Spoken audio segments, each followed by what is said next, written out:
سلام زي خبركم تخاتلتي بين تي في هنا لو مسؤول ساعة 14 زي تدالو على توزينات تزلكم مسيلخو كم وترك حساب فصام مدباتنا هنا ختكتاتولنا ندعدمكو بقدامنت أرسط زينا ኢትዮጵያን ኣብ ጎረባብቲ ሃገራት ሓንቲ ጥይት ናይ ምትኳስ ባገ ከም ዘይብላን ባሕሪ ክህልዋ ግን ግድነት ከም ዝኾነ ቀዳማይ ሚኒስትር አብይ ተዛሪቡ ሕብረት ኤውሮፓ ንዩክሬን ካብ ዝሓለፈ ዓመት ጀሚሩ 27 ቢልዮን ዶላር ሓገዝ ምግባሩ ተሓቢሩ ሆስፒታል ቃዛ ሙታት ክቕብር ኣይከኣለን ክብል ሕብራት ሃገራት ገሊጹ ቀዳማይ ሚኒስትር ብሪጣንያ ነበር ድሕሪ 7 ዓመት ናብ ፖለቲካ ተመሊሱ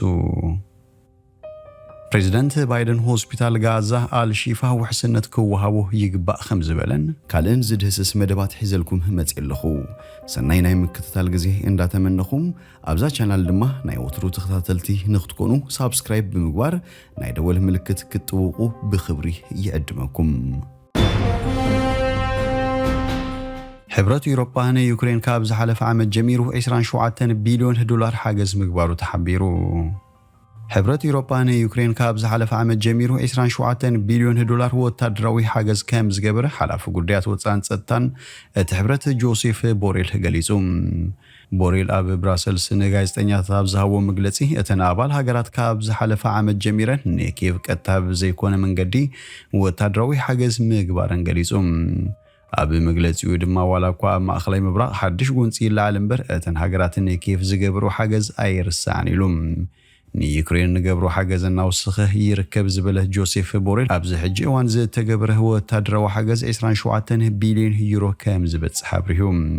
እዚ ቁጽሪ ልዑል ከም ዝኾነ ዝሓበረት ሓላፊ ንወታደራዊ ዩክሬን ምስልጣን ከምውን ኣብ ጎኒ ዩክሬን ጠጠው ምባል ከም ዝቐጸለ ገሊጹ ምዝተተሓሒዙ ንዩክሬን ተወሳኺ ወታደራዊ ሓገዝ ምግባር ኣብ ዝከኣለሉ ኩነታት ንምምካር ከም ዝተሓሰበ ምግላጹ ኣርቲ ጸብጻብ ይገልጽ ምዝተተሓሒዙ ዩክሬን ተወሳኺ ወታደራዊ ሓገዝ ምግባር ኣብ ዝከኣለሉ ኩነታት ንምምካር ከም ዝተሓሰበ ምግላጹ እቲ ጸብጻብ ጸብጺቡ ሆስፒታል ቃዛ ሙታት ክቕብር ኣይከኣለን ክብል ሕብራት ሃገራት ገሊጹ ኣብቲ ብሰንኪ ኣብ ቀረባ ርሕቐት ዝካየድ ዘሎ ኩናት ኣሽሓት ተዓቂቦሙሉ ከም ዝኾኑ ዝእመን ሆስፒታል ቃዛ አልሺፋ ዝበስበሱ ሬሳታት ይእከቡ ከም ዘበለው ስም ዝሓቢሮም ውድብ ጥዕና ዓለም እቲ ምቁራጽ ሓይሊ ኤሌክትሪክን ሕጽረት ነዳድን ዘጋጥሙ ዘሎ ሆስፒታል ዳርጋ ናብ ናይ መቃብር ቦታ ከም ዝተቐየረ ገሊጹ ኣመሓዳሪት ሆስፒታል ድማ አልሺፋ ኣብ ትሕቲ ዕጽዋ ከም ዘሎን ኣኻልብ ሬሳታት ምብላዕ ከም ዝጀመሩን ተዛሪቦም ካብ ቀረባ መዓልታት ጀሚሩ ኣብ ጥቓት ሆስፒታል ከቢዱ ውግእ ይካየድ ኣሎ ፕሬዝዳንት ኣሜሪካ ጆ ባይደን በወገኑ ነቲ ሆስፒታል ዝህቦ ጉምትታት ክቕንሱ ተስፋ ከም ዝገበረን ነቲ ሆስፒታል ሓልዋ ክግበረሉ ከም ዝግባእን ገሊጹ ኣብ ከተማ ጋዛ መንጎ ሓይልታት እስራኤልን ሓማስን ከቢዱ ውግእ ዝካየድ ዘሎ ኮይኑ መብዛሕትኡ ጎንፂ ኣብ ጥቓት ሆስፒታል ኣብ ዘሎ ጎድናዩ ዝቕጽል ዘሎ ኣብ ቀረባ ርሕቐት ኣፍ ደገ እቲ ሆስፒታል ታንክታትን ድሩዓት መኻይንን ከም ዘለዋ ጸብጻባት ይገልጹ ሓማስ ኣብ ትሕቲ መሬት እቲ ሆስፒታል ኣብ ዝሰርሑ ጋለርያታት ናይ እዝን ቁጽርን ስራሕቲ የካየድ ከም ዘሎ እስራኤል ትኸስስ ኣብ ጥቓ ሆስፒታል አልሺፋ ውግእ ከም ዘሎ ዝኣምን ሰራዊት እስራኤል ናብቲ ሆስፒታል ብቐጥታ ከም ዘይትኩሱ ከምኡውን ዝደለየ ሰብ ካብቲ ሆስፒታል ክወፅእ ከም ዝኽእል ብምግላጽ ኣብቲ ሆስፒታል ዝተነበረ ዕጽዋ ከም ዘየለ ገሊጹ وهاب قال ውድብ ጥዕና ዓለም ክርስቲያን ሊዲ ንበር ኣብቲ ሆስፒታል ኣስታት 600 ሰባት ከም ዘሎን ካልኦት ድማ ኣብቲ ኮሪደራት ተዓቂቦም ከም ዝርከቡን ገሊጹ እቲ ወሃብ ቃል ኣብ ጥቓት ሆስፒታል ክለዓሉ ወይ ክቕበሩ ወይ ድማ ናብ መቕበሪ ቦታ ክወሰዱ ዘይትኽኣሉ ሬሳታት ኣለዉ ኢሉ እቲ ሆስፒታል ከምቲ ዝግቦ ፈጺሙ ኣይሰርሕን ዘሎ ዳርጋ ናብ ናይ መቃብር ቦታ እዩ ኮይኑ ዘሎ ክብል ገሊጹ ብሓማስ ዝመሓደር ሚኒስትር ጥዕና ጋዛ ኣብቲ ሆስፒታላት ኣስታት 650 ተሓከምቲ ካብ 200 ክሳብ 500 ሰራሕተኛታት ኣስታት 1500 መዕቆቢ ዝደልዩን ብሓፈሻ ብውሕዱ 2300 ሰባት ከም ዘሎ ይገልጽ ኣብቲ ሆስፒታል ሬሳታት ይእከብን ይብስብስን ከም ዘሎ እዮም ዶክተር ዝዛረቡ ኣካይድ ስራሕ አልሺፋ ዶክተር መሐሙድ አቡ ሰልሚያ ኣብቲ ሆስፒታል 150 ሬሳታት ይብስብስ ከም ዘለውን ሕማቕ ጨና ከም ዝተፈጠረን ገሊጹ ንሱ ከምቲ ዝገለጾ ሰብ መዝ እስራኤለቶም ሬሳታት ካብቲ ሆስፒታል ክወፁ ፍቃድ ከም ዘይሃቡን ኣብዚ እዋን ኣኽላብ ናብ ምድሪ እቲ ሆስፒታል ብምእታው ሬሳታት ምብላዕ ከም ዝጀመሩን ተዛሪቦም ኣጫናይቶም ብሰንኪ ምቁራጽ መብራህቲ ኣብ መዋቕሪ ኢንኩቤተር ክጸንሑ ዘይከኣሉ ብዓሰርታት ዝቑጸሩ ኣብዚ መዓልቶም ዝተወልዱ ዕሸላቱን ኣሻቓሊ ኩነታት ከም ዝርከቡ ገሊጾም ካብዚኦም ቶም 7 ብሕጽረት ኦክሲጅን ከም ዝመቱ እዩ ዶክተር ሰልሚያ ዝገልጽ። ቀዳማይ ሚኒስትር ብሪጣንያ ነበር ድሕሪ 7 ዓመት ናብ ፖለቲካ ተመሊሱ። ቀዳማይ ሚኒስትር ብሪጣንያ ነበር ዴቪድ ካሜሮን ካብ መንግስቲ ብዝተገበረሉ ጻውዒት ድሕሪ 7 ዓመት ንፈለማ እዋን ሎሚ ሰሉስ ናብ ቤት ምኽሪ ሚኒስትርታት ክምለስ እዩ። ቀዳማይ ሚኒስትር ሪሺ ሱናክ እውን ተማሊ ንዴቪድ ካሜሮን ናብ ቅድሚት ፖለቲካ ዘምጽእ ዘይተገመተ ምትዕራይ ድሕሪ ምክያዱ ምስ ሓድሽ ካቢነኡ ክራኸብ እዩ። ካሜሮን ነቲ ንስዊላ ብራቫ ማርተኪው ጸሓፊ ጉዳያት ውሽጣዊ ዓዲ ኮይኑ ክሰርሕ ዝተሸመህ ጄምስ ክሌቨርሊ እዩ ተኪዎም። ብራቪል ማን ኣብ ልዕሊ ፖሊስ ለንደን ድሕሪ ዘቕረበቶ ነቐፊታ እያ ካብ መዝነታ ተባሪራ። ቤሶኒ ኣባል ሃውስ ኦፍ ሎርድስ ኮይኑ ዝተሸመ ተቐዳማይ ሚኒስተር ነበር ኣብ 2016 ካብ ሓላፍነቱ ካብ ዝውርድ ንድሓር ካብ ፓርላማት ሃገር ወፂኡ ጸኒሑ እዩ። ቤት ጽሕፈት ቀዳማይ ሚኒስተር ነቲ ሽመት ብምስጢር ሒዝዎ ብምጽንሑ ካሜሮን ናብ ፖለቲካ ክምለስ እዩ ዝብል ትጽቢት ኣይነበረን። ቤት ጽሕፈት ቀዳማይ ሚኒስተር ብሪጣንያ ቀዳማይ ሚኒስተር ነበር ኣባል ቤት ምኽሪ ሚኒስተራት ጥራሕ ዘይኮነስ ኣብቲ ሃገር ካብቶም ዝለዓሉ ሓላፍነታት መንግስቲ ከም ዝሓዘውን ዕላው ገይሩሎም። እቲ ዜና ገና ኣብ ዝተሰማዓሉ ንስድሮ ምስ ጸሓፊ ሚኒስትር ጉዳያት ወፃኢ ኣሜሪካ አንቶኒ ብሊንከን ከም ዝተዘራረበ መግለጺታት ይወጽእ ኣሎም። ክልቲኦም ሰብ መዚ ኣብ ምጥንኻር ርክብ ክልቴን ሃገራት ኩናት ዩክሬን ከም ዘተዩ ተገሊጹሎም። እቲ መግለጺ ብዛዕባ እቲ ኣብ ማእከላይ ምብራቕ ዘሎ ኩናት መሰረት ምክልኻል እስራኤልን ናብ ጋዛ ሰብኣዊ ሓገዝ ንምእታው ዝኽእል ተኹሲ ደው ኣብ ምባልን ተዘራሪቦም ክብል ገሊጹ። ሪሺ ሱናክ ተማሊ ምሸት ኣብ ዝገብሮ መደረ ሓድሽ ጸሓፊ ጉዳያት ወፃኢ ምሻሙ ከም ዝሕግዙ ብምሕባር እቲ ሓድሽ ቤት ምኽሪ ሓድነት ዘለዎ ምዃኑ ተዛሪቡ።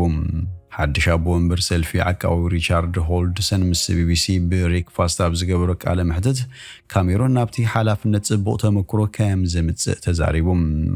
እንተኾነ ብምምላስ ሎርድ ካሜሮንን ኩሎም ኣባላት ዓቃዊ ሰልፊ ሕጉሳት ኣይኮኑን። ሓደ ኣባል ባይቶ ድሮ ኣብ ልዕሊ እቲ ቀዳማይ ሚኒስተር ናይ መተኣመኒ ድምፂ ክካይድ ደብዳቤ ኣእትዩሎም። እንተኾነ መንበር ሱናክ ንምንቕናቕ ተወሰኽቲ 53 ሰባት ነቲ ደብዳቤ ክድግፍዎ ኣለዎም።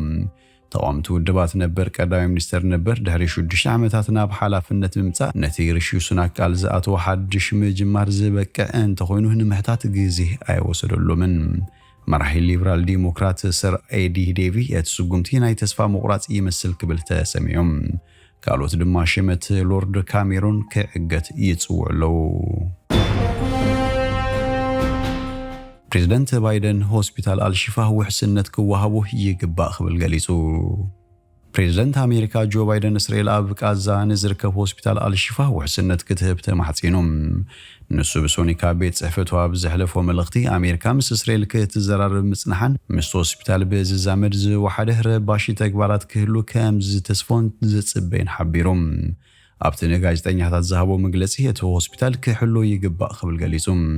ኣብ ዝሓለፉ መዓልታት እስራኤል ብኣጋር ኣብ ልዕሊ ሓማስ እትገብሮ መጥቃዕቲ ኣብ ዝቐጸለትሉ ኩነታት ኣብ ከባቢ ሆስፒታል ከተማ ጋዛ ኩናት በርቲዑ ይርከብ። ብዙሓት ሃገራት ረድኤት ኮነ ሰባት ናብ ጋዛ ክኣቱን ክወፅን ምንቲ ክኽእሉ ንሰብኣዊ ደውታ ተኹሲ ክጽዋዓን ከለዋ ካልኦት ከዓ ምሉእ ምቁራጽ ተኹሲ ይጠልቡ ኣለዋ። ኣብ ዝሓለፈ ሰሙን እስራኤል ኣብ ገለ ክፋላት ሰሜናዊ ጋዛ መጥቃዕቲ ክትቅጽል እንከላ መዓልታዊ 4 ሰዓታት ዝጸንሕ ወታደራዊ ደውታ ክትገብር ክትጅምር ምዃና ኣሜሪካ ገሊጻ ነይራ። በሶኒ ሰራዊት እስራኤል ኣብ ዘርግሑ ሓበሬታ ካብ ዝሓለፈ ረቡዕ ጀሚሩ ደውታ ተኹሲ ዝገብረለን ምዃኑ ዝገለጸን 8 ቦታታት ኣፍሊጡ። መብዛሕትኦም ኣብ ሰሜናዊ ምብራቕ ከተማ ጋዛ እኳ እንተነበሩ እቲ ናይ ሶኒ ግና ኣብ ደቡባዊት ከተማ ራፋሕ ኮይኑ ን4 ሰዓታት ጸኒሑ።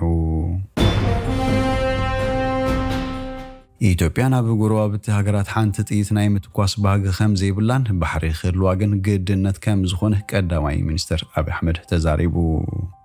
ቀዳማይ ሚኒስትር ኢትዮጵያ ኣብይ ኣሕመድ ዲፕሎማስን ሕቶ ወደብን ኢትዮጵያን ብዝምልከት ካብ ኣባላት ባይቶ ወከልቲ ህዝቢ ንዝተላዕሉ ሕቶታት ምላሽ ሂቦም። ቀንዲ መዐቀኒ ዲፕሎማሲ ኢትዮጵያ ምስ ካልኦት ሃገራት ተሓጊዝካን ተሓባቢርካን ምስራሕ እዩ ዝበለት ቀዳማይ ሚኒስትር ኣብቲ መዐቀኒ ብሄራዊ ረብሓ ልኡላውነት መልኣከ ምድራዊ ታሪኻዊ ዝብሉ ነጥብታት ከም ዘለዎ ብርሂዮም። ናብ ብሪክስ ምእታው ብዝምልከት ንሓደ ወገን ደጊፍና ነቲ ካልእ ተቃዊምና ዘይኮነስ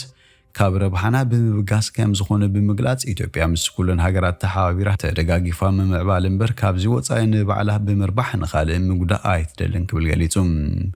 መንግስቲ ኢትዮጵያ ወደብ ብዝምልከት ዘልዓሉ ሕቶ ሓድሽን ሉዓላውነትን ሃገር ንምጉዳእ ዝተለዓለ ከም ዝኾነ ኣምሲሎም ዘቕርቡ ኣካላት ከም ዘለዎም ብምግላጽ ይኹን እምበር ሕቶ ወደብ ካብ ሓቃዊ ድሌት ዝብገስ እምበር ኢትዮጵያ ንዝኾነ ሃገር ናይ ምጉዳእን ምውራርን ባህጊ ከም ዘይብላ ሓቢሩ ኢትዮጵያ ቅድሚ 30 ዓመታት ክልተ ወደብ ነይርዋ ብምባል ኣብቲ እዋን ዝነበረ ቁጽሪ ህዝቢ ይኹን ዓመታዊ ዕብየት ኢኮኖሚ ምስቲ ሕጂ ዘሎ ክነጻጸር እንከሎ ውሕድ ኢሉ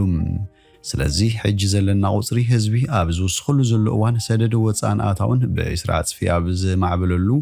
ኣጠቃላሊ ኢኮኖሚና ኣብ ዝምዕብለሉን እዋን ወደብ ብዝምልከት ኣነቕረቦ ሕቶ ብዘተንብል ዝብን ምፍታሕ ኣድላይ ከም ዝኾነ መብርሂ ሂቡ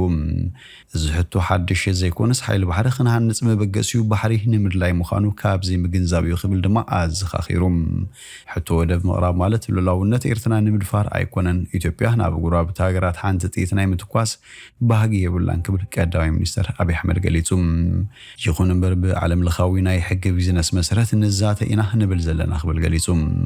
ህዝቢ ኢትዮጵያ ብቁጽሩ ይኹን ኢኮኖሚው ይዓቢ ስለ ዘሎ እዚ ጉዳይ ግዜ ከይወሰድና ሕጂ መፍትሒ ክንገብረሉ ይግባእ ዝብል እምነት ኣለና ጥሜት ጸገም ከይመጸ ተዘራሪብና ሕጋዊ መፍትሒ ነምጽኢና ንብል ዘለና ክብል ገሊጹ ስለዚ ሕቶ ባሕሪ ምቕራብና ከም ነውሪ ክውሰድ የብሉን ክብል ኣጽንኦት ሂቡ እዚ ጉዳይ እንተ ዘይተፈቲሑ ንኢትዮጵያ ጥራይ ዘይኮነስ ምስ ፍልሰት መንእሰይ ተዛሚዱ ስዑዲ ታንዛንያ ደቡብ ኣፍሪካን ካልኦትን ዘምጽኦ ሳዕብን ክግንዘቡ ይግባእ ክብል ገሊጹ ድሕንነት ኢትዮጵያ ንምሕላው ዝኽእል ሓይሊ ኣለና ግን ናይ በይንና ጥራይ ዘይኮነስ ንኹሉ ሰላም ኢና ንደሊ ወደብ ክለዓለን ከሎ ምስ ኩናት ጎንፅን ካልን ከዛምዱን የብሉን ክብል ገሊጹ ዝኸበርኩም ተኸታተልቲ ቤን ቲቪ ንሎሚ ዝብልናዮ መሰናዶና ኣብዚ ወዲና ኣለና